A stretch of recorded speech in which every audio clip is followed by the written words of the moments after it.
अस्सलामुअलैकुम सामीन। 5 जिलहिज्जा और 2 जून हैं। ख़बर का उन्वान है, क्या दुनिया तीसरी जंग की तरफ बढ़ रही है। दरअसल यूक्रेन ने जो कल हमला किया रूस पर, जो अटैक किया है, जिसमें 40 से ज़्यादा रूस के जहाज़ों का नुकसान बताया गया है, उसके बाद ये सवाल पैदा हो रहा है कि पुतिन किस तरह जवाब देंगे। ज़ाहिर सी बात है, रूस एक ताकतवर मुल्क है, उसका सदर ताकतवर है, ज़्यादा फ़ौज हैं, ज़्यादा हथियार हैं, तो इससे बड़ा जवाब देगा, ताकतवर जवाब देगा। तो क्या रूस के जवाब के बाद दुनिया तीसरी जंग की तरफ बढ़ जाएगी? इस बारे में आप ख़ास रिपोर्ट सुनें। यूक्रेन के ताज़ा ड्रोन हमले और 40 से ज़्यादा जलते हुए हवाई जहाज़ों की तस्वीरें रूस के फ़ौजी फ़ख्र को, फ़ौजी गर्व को चुनौती दे रही हैं। रूसी सदर पुतिन की मुमकिना कोई तबसरा क्रूज़ मिज़ाइलें, हाइपरसोनिक मिज़ाइलें जैसे किनज़हल मोहलिक इस हथियार का हमला शामिल हो सकता है। रूस के पास यार्स न्यूक्लियर मिज़ाइलें भी हैं। यार्स कई Miro multi independently targetable re-entry vehicles ले जा सकता है, यानी ऐसी हवाई जहाज़ जिनसे बैक वक्त कई जगहों पर हमले हो सकते हैं। युद्ध के हवाले से अब से काफ़ी पहले एक किताब लिखी गई थी, तकरीबन 2500 साल पहले एक किताब लिखी गई थी। चीनी मुसन्निफ़ सन तज़ु की किताब में लिखा है कि 21वीं सदी में हम मौजूद हैं। वो अपनी किताब में लिखते हैं, किताब का नाम है आर्ट ऑफ वार।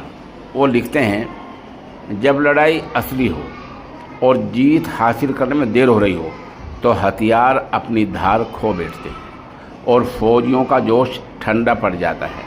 लंबे चलने वाली लड़ाई में मुल्क के सभी जो वसाइल होते हैं वो एक तरह से बोझ को ढाने वाले बन जाते हैं।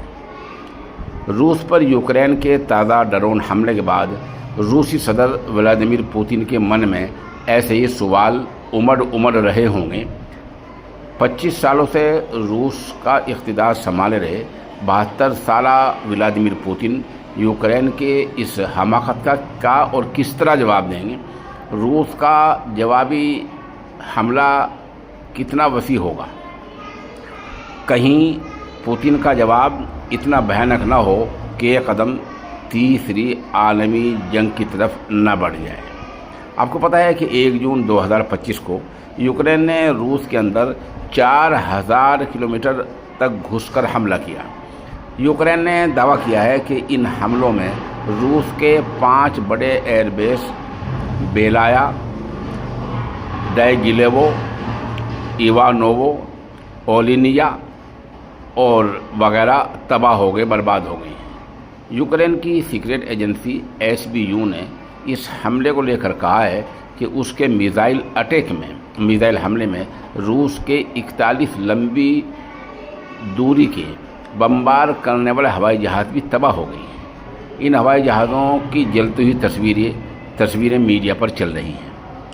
यह हमला रूस के फौजी ज़राए को कमज़ोर करने वाला अब तक का सबसे बड़ा ड्रोन हमला था। इस ऑपरेशन के स्पाइडर वेब नाम दिया है।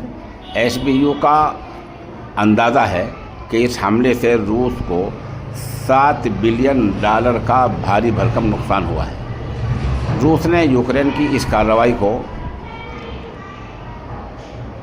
वहशना अमल करार दिया है। क्रेमलिन ने इशारा दिया है कि सदर व्लादिमीर पुतिन इसका जवाब देंगे। गौरतलब है कि यह हमला इस्तांबुल में 2 जून यानी कि आज मुजव्वदा अमन मुलाकात से ठीक पहले हुआ है। इसने मुलाकात को और मुश्किल बना दिया है।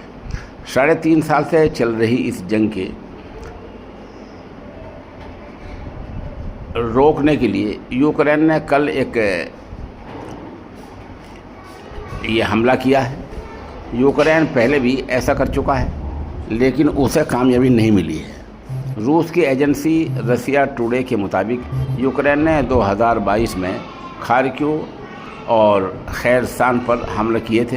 ये यूक्रेन का वाहिद कामयाब हमला था, लेकिन इसके जवाब में रूस ने यूक्रेन के 4 इजाफी इलाकों को अपने कब्ज़े में ले लिया था। 2024 में यूक्रेन ने रूस के कुर्स्क इलाके पर पैर जमाने की कोशिश की, लेकिन उसे अपने ही सुमी ओब्लास्ट में वापस धकेल दिया गया। यूक्रेन के हमले और 40 से ज़्यादा जलते हुए हवाई जहाज़ों की तस्वीरें रूस के फ़ौजी फ़ख्र को चुनौती देती हैं। यह हमला नाटो से मिले हथियारों और खुफिया इत्तलात की बुनियाद पर मुमकिन हुआ है, जिसे रूस मगरबी मुदाखलत के रूप में देख सकता है। अब रूस अपने अक्स को उभारने के लिए और इस नुकसान की भरपाई के लिए क्या करना चाहेगा? पुतिन के मुमकिना हमले में क्रूज़ मिसाइलें, हाइपरसोनिक मिसाइलें जैसे अहम हथियार हैं, वो उनका इस्तेमाल हो सकता है। जैसे मैंने बताया, रूस के पास न्यूक्लियर मिसाइल भी हैं और बहुत सारे हथियार हैं। हालांकि इस मौके पर परमाणु हथियारों का इस्तेमाल गैर मुमकिन लगता है, क्योंकि ये आलमी तबाही का सबब बन सकते हैं। इस वक्त रूस का जवाबी हमला यूक्रेन के फ़ौजी और एमरजी स्ट्रक्चर को निशाना बनाना हो सकता है। रूस का मकसद यूक्रेन के ड्रोन और मिसाइल अड्डों को और कारखानों को तबाह करना हो सकता है। रूस में अपने इक़्तिदार के 25 साल पर जारी एक वीडियो में पुतिन ने कहा था कि हमारे पास मतलूबा ताकत और ज़राए हैं, जिससे 2022 में जो शुरू किया गया था उसे हम अंजाम तक पहुंचाएंगे। बहरहाल अब दुनिया ये देख रही है कि रूस क्या जवाब देता है। रूस अगर सख्त जवाब दे देता है तो दुनिया तीसरे वार की तरफ, तीसरी आलमी जंग की तरफ बढ़ सकती है। यही वो ख़तरा है जो दुनिया को सामने नज़र आ रहा है और इसी ख़तरे से दुनिया खौफज़दा है। इस खौफज़दगी में कोई कुछ भी कदम उठा सकता है।